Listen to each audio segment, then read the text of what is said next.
Vamos lá, mais um dia, acabei perdendo novamente, depois da meia-noite, uma besteira, né? Mas, enfim, vamos lá.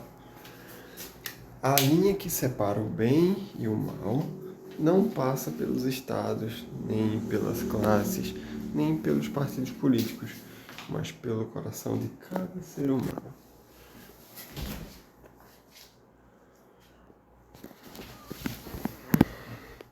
Portanto, da mesma forma como o pecado entrou no mundo por um homem e pelo pecado a morte, assim também a morte veio a todos os homens, porque todos pecaram.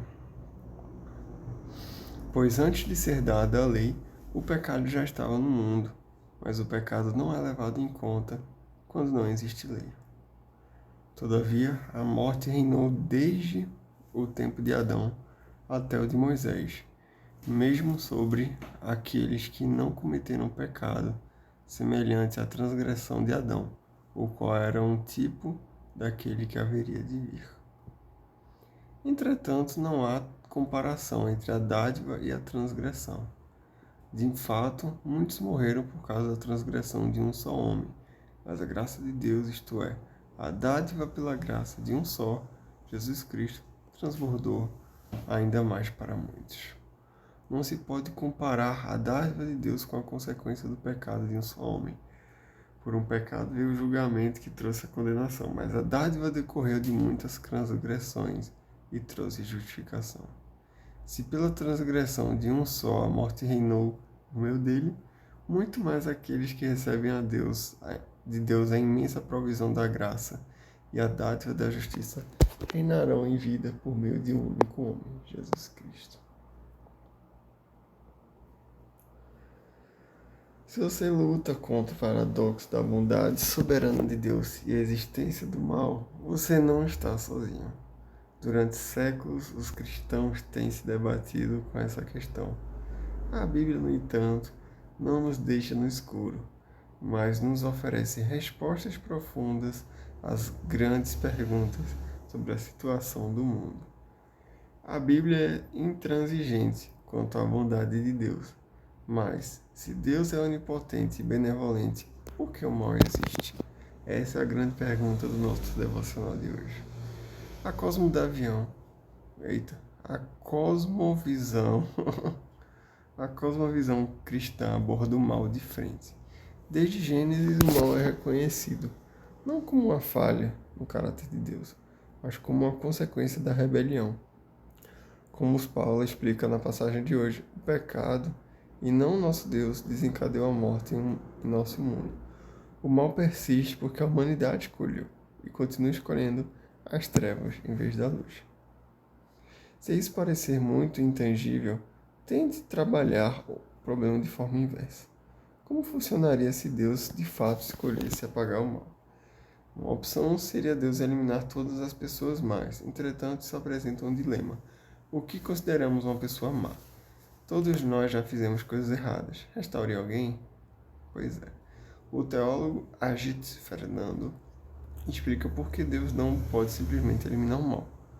O mal é parte integrante demais da humanidade e da natureza. Deus não pode destruir o mal sem, ao mesmo tempo, destruir a humanidade. Talvez então Deus poderia tornar impossível que façamos o mal. De acordo com C.S. Lewis, porém, isso também é complexo. Se uma coisa é livre para ser boa, também é livre para ser má. E o livre-arbítrio que tornou o mal possível. Por que então Deus concedeu o livre-arbítrio? Porque o livre-arbítrio, embora torne o mal possível e também a única coisa que torna possível qualquer amor, bondade ou alegria que vale a pena ter. Talvez então Deus pudesse impedir que coisas ruins acontecessem. Infelizmente.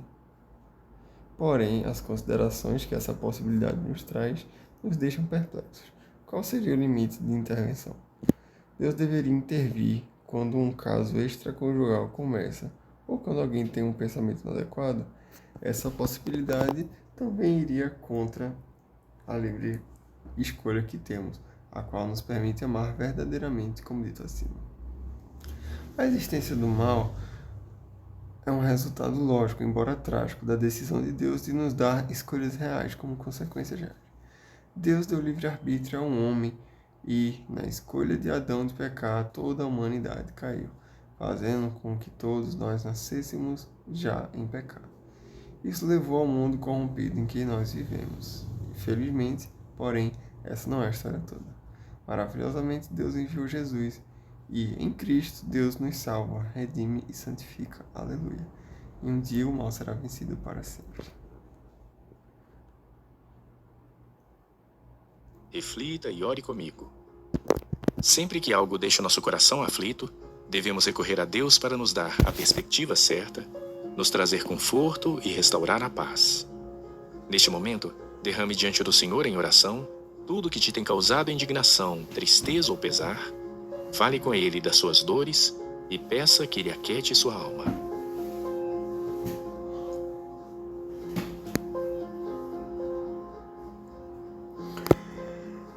Devemos sempre voltar a fitar nossos olhos na eternidade. A esperança da volta de Cristo para o juízo final e a criação dos novos céus e nova terra devem estar sempre em nossa mente. Ore ao Senhor neste momento, pedindo por sua vinda e pela restauração de todas as coisas.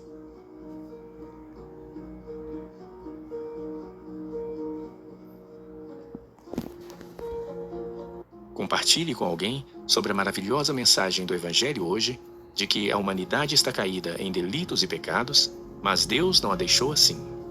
Ele nos deu um Salvador. Fale de Jesus para aqueles que o Senhor tem colocado em seu caminho.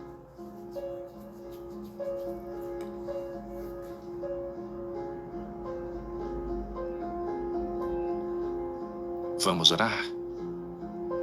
Pai querido, a escuridão do mundo às vezes me parece esmagadora. São tantas lutas e dores que vivemos e observamos ao nosso redor. Hoje, porém, eu quero pedir por paz e uma perspectiva celestial em todas as coisas. Em vez de ser vencido pelo mal, capacita-me a vencer o mal com o bem.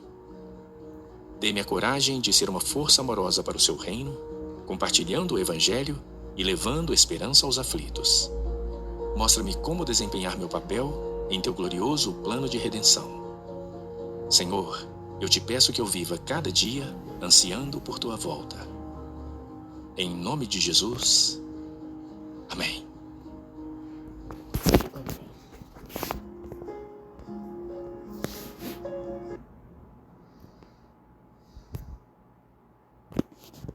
Mais um diazinho, amém?